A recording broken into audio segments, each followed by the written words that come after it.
I've been thinking a lot about the Arrowverse and Batwoman and Lois and Clark and all of that because I took a break for the first time since 2014 from the Arrowverse after the pandemic hit. I was like, I just I can't do it. I can't like engage in this and like all of my theories and stuff, but I'm not gonna hear anything for who knows forever. So I finished The Flash and Legend of Tomorrow season recently, and I now have started. And me showing Superman and Lois to my roommate when it premiered was her result of like, this isn't very good, and also like the mental health representation and a lot of the stuff is just not great. And I was like, yeah, but I have hope because I love the other Arrowverse shows. And then I showed her The Flash, and then I showed her Arrow, both of their pilots, and then we are in the middle of season 1 of Arrow right now, and I love it so dang much.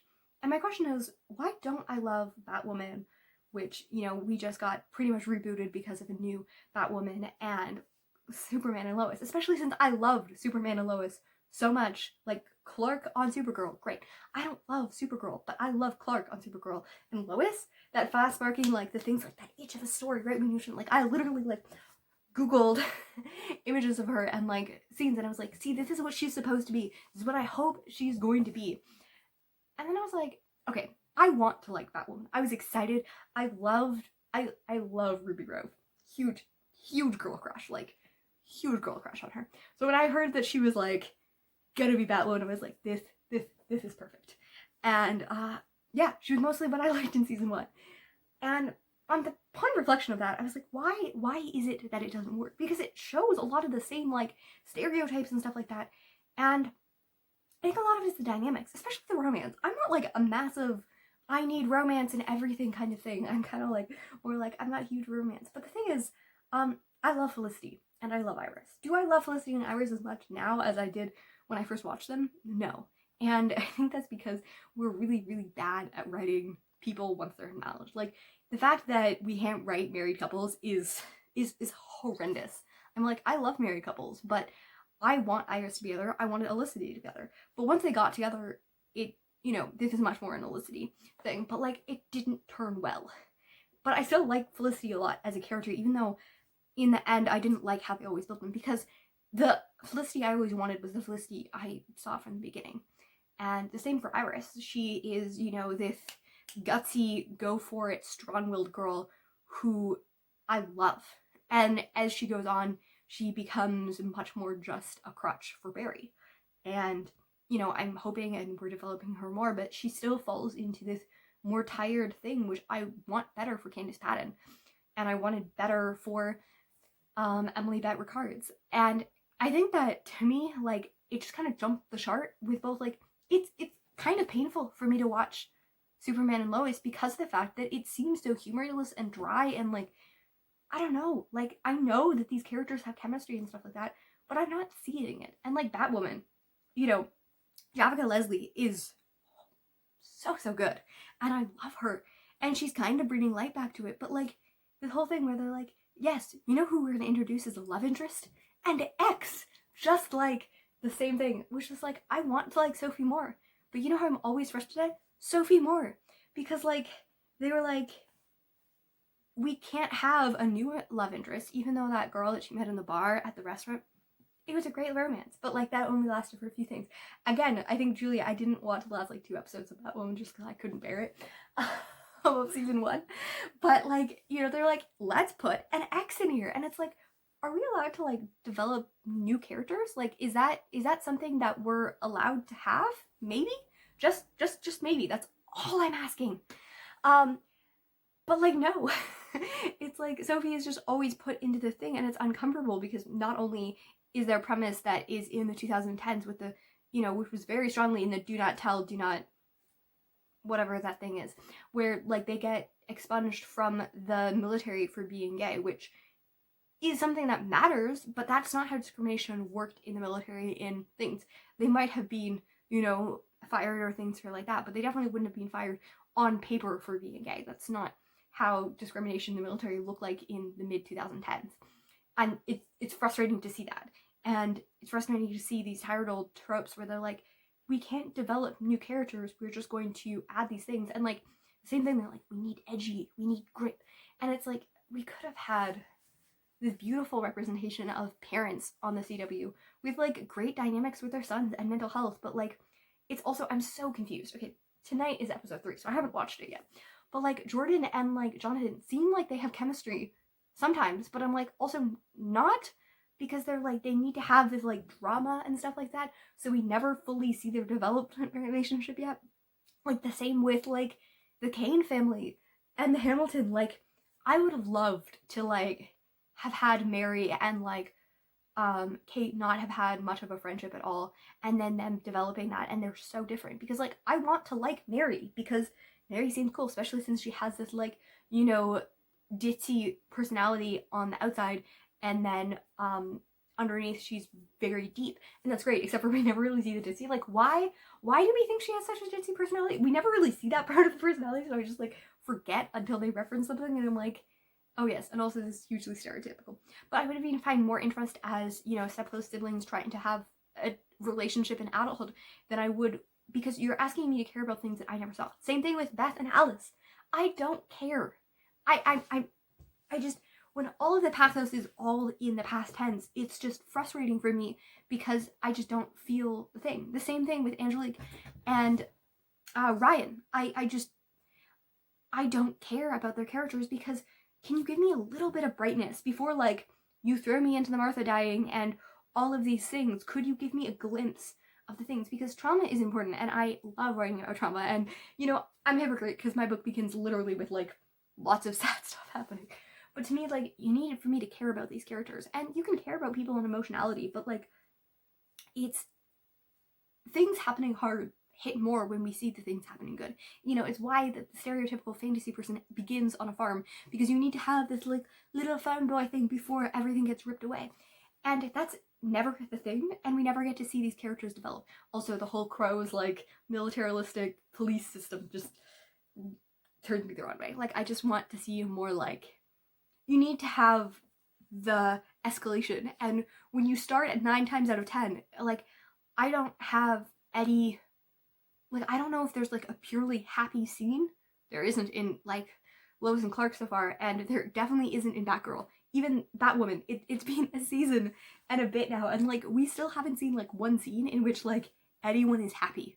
So their pain means less to me because I never get to actually see them in a good relationship, you know? And I'm not saying that like, and the thing is like, while watching Arrow season 1, it's very obvious like there's tension between Moira and Oliver, between Thea and Oliver, but we also see those good moments, you know, when they're at Big Belly Burger and they're like having these moments and stuff like that. Yes, they're referencing 5 years before, but there's a reason why I never really cared about the flashbacks. But to me, like, the emotions hit because of the fact that we're seeing this work out, and we're seeing both the good and the bad moments. But Batwoman and Lois are like, just, we need to see the bad stuff all the time, and it's like, and also, could we just have a new love interest? Like one who is not an ex, and like see them and have like cute romantic chemistry and stuff like that. Like right now, currently, Ryan and Luke have the most like romantic sexual chemistry on the show. And I'm pretty sure they're not making her bisexual, even though Javika is bisexual in real life and bisexual representation is like non-existent other than Legends, which is, you know, just my freaking favorite. I need to talk about that too.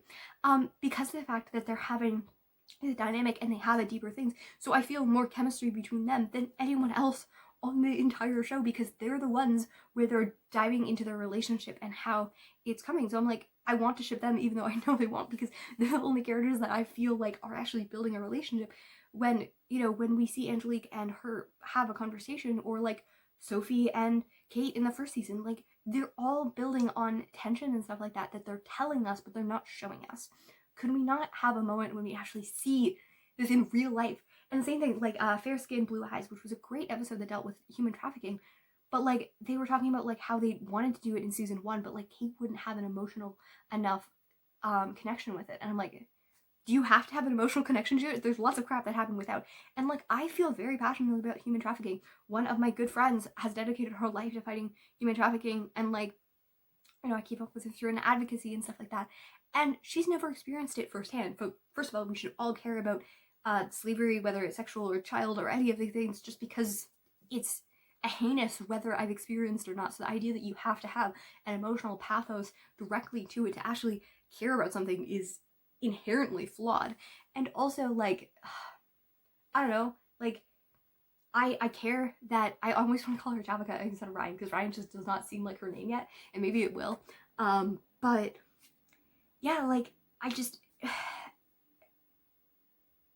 think that they try to make it more blatant, which cuts out the insidiousness of it, which they kind of touched on the fact.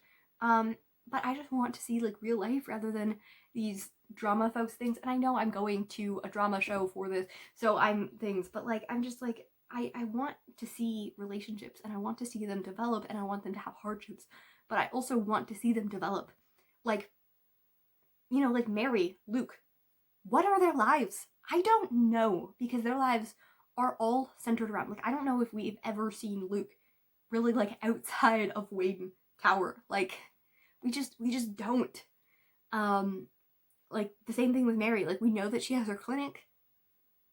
We have one episode at the beginning establishing that she's, you know, social media famous, but we don't know why or how or anything, because I don't know, all of these things. But like, I don't know, like the same thing with Jacob Kane. Like, what is this thing? Like, was I supposed to care when Elizabeth, what is her name in the show? Elizabeth Ann was died. I don't know, because we don't really see them interact very much. Like, I need them to actually have moments where they're interacting without tension for me to care when there's tension.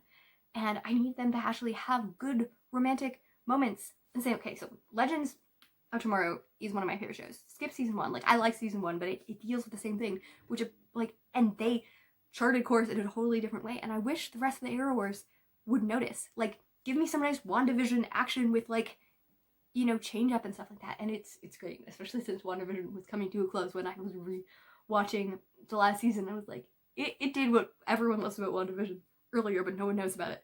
But it takes the humor with also the emotions, which makes the emotions land so much because it's kooky and fun and all of these things. So when it does emotion, it feels more gravity, because we actually see the many different versions of human emotion. When you're always like, that's why grimdark is hard as a fantasy genre, or as a genre in general, because I don't believe that people are always sad all the time. I think that there's hope even in the midst of the things. So when you only ever have something bad, it's tired. And maybe it's just me, but like, I feel like, you know, the energy and lifeness and the novelty of nudity and of relationships and dynamics and all of these things not being there really dampens my attention. Because also I love Legends, because, you know, the roster of characters are always shifting up and changing, and they're getting to know each other and grow, and I love it so much.